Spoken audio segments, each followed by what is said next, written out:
The Isdal Woman, Norwegian, Isdalskvinne, circa 1930 to 1945, November 1970, is a placeholder name given to an unidentified woman who was found dead at Isdalen, the Ice Valley, in Bergen, Norway, on November 29, 1970.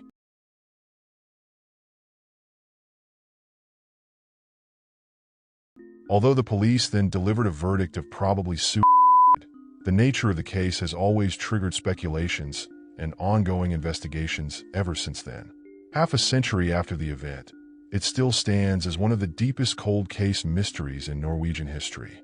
It was on the morning of November 29, 1970 that a man and his 2 young daughters were hiking in the foothills of the north face of Ulriken in an area called Isdalen, or Ice Valley. It was also known as Isdalen or Death Valley for the history of suicides in the Middle Ages and more modern hiking accidents in the area. They found partially burned remains of a woman lying among the scree. The Bergen police responded swiftly and initiated a full-scale investigation, filed under case name 134/70. The police observed the site and noted that the woman was lying supine with clenched hands up by her torso, and there was evidence of a nearby campfire. Her front body and clothes were burnt to an extreme level, and her face was unrecognizable.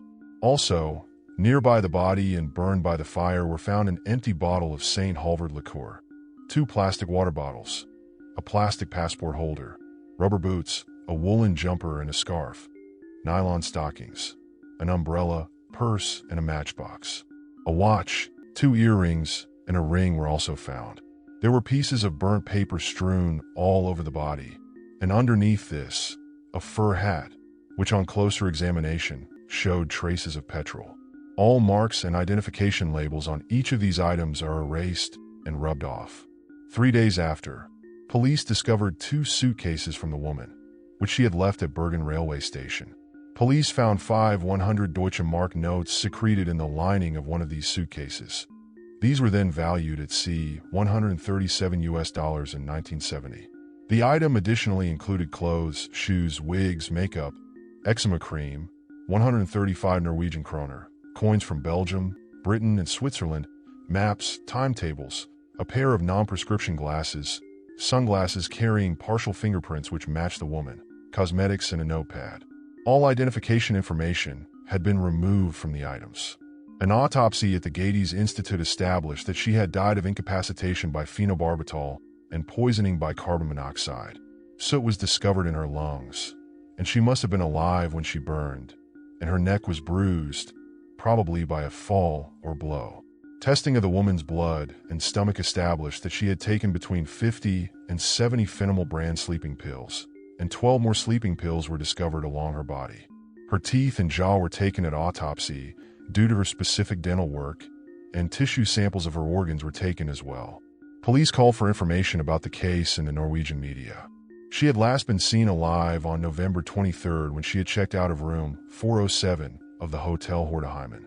The employees at the hotel stated that she was beautiful and around 5 feet 4 inches, 1.63 meters, tall with dark brown hair and small brown eyes. The employees said that the female mostly stayed in her room and looked alert. When she left the premises, she paid for her balance with cash and asked to be taken away in a taxi. From that point, it is not known where she went until her body turned up. Police were able to decipher the notepad entries and found that they represented dates and locations the woman had been to. From the handwritten check-in forms, police concluded that the woman had toured Norway, i.e. Oslo, Trondheim, Stavanger, and Europe, Paris, with at least 8 counterfeit passports and aliases. Whereas birthdays and occupations varied from one form to another, she uniformly reported her nationality as Belgian. The forms were completed in either German or French. These were her false identities. Genevieve Lancier, place of birth Leuven, living at Rue Saint-Walburge 2, Leuven. Claudia Tielt, place of birth Brussels, living at place Saint-Walburge 17, Brussels. Claudia Tielt, place of birth Brussels, living at Rue de la Madeleine 3, Brussels. Claudia Nielsen, place of birth Ghent, living at Rue Saint-Walburge 18, Brussels.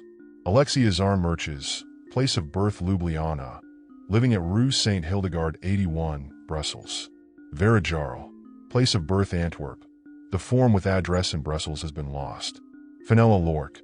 The form with an address in Brussels has been lost. Elizabeth Lienhauer, birthplace Ostend, living at Philipsstockstraat 44A, Brussels. With the exception of Rue de la Madeleine, all street names also turn out to be false. It was also learned that the woman previously stayed at several hotels in Bergen and was known to change rooms after checking in.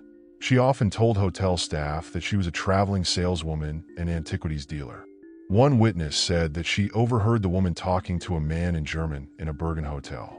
Others who met her mentioned that she also spoke Flemish or broken English and smelled of garlic. People who saw or met her also commented that she wore wigs. Composite sketches of the unknown woman, based on witness descriptions and analysis of her body, were circulated in many countries via Interpol. Despite the significant police resources deployed, the woman was never identified and the case was quickly closed.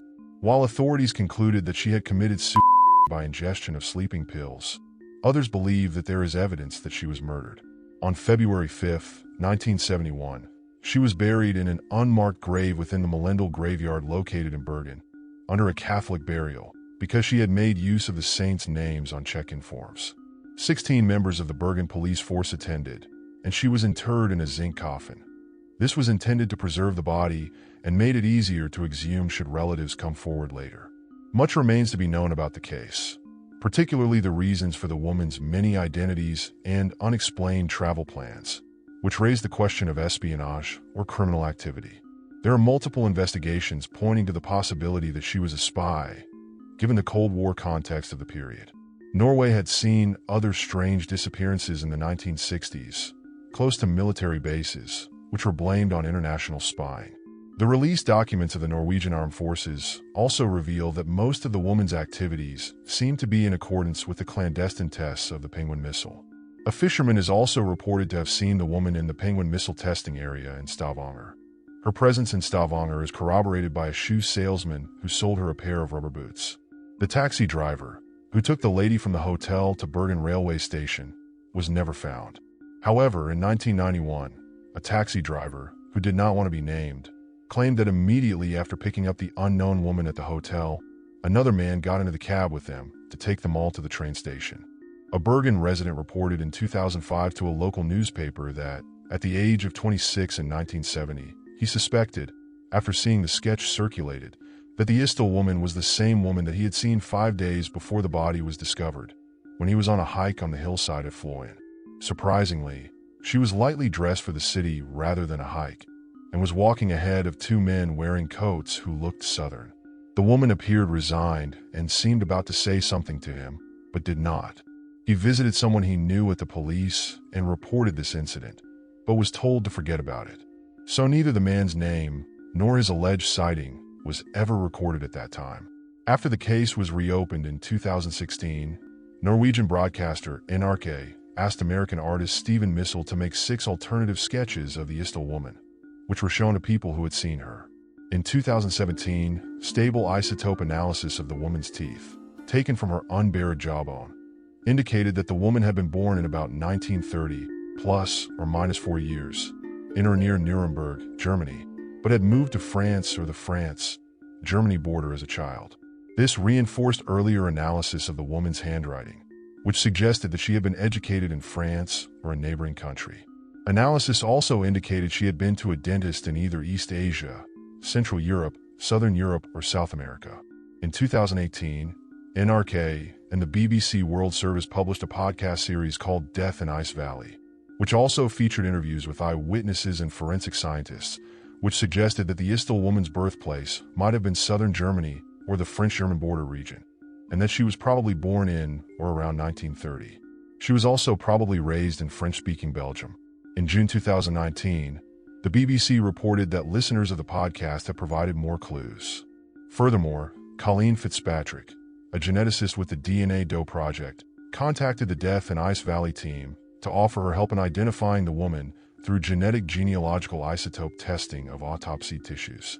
It has since been reported that she is of mtDNA haplogroup H24, meaning a matrilineal line of descent that originated in Southeast Europe or Southwest Asia.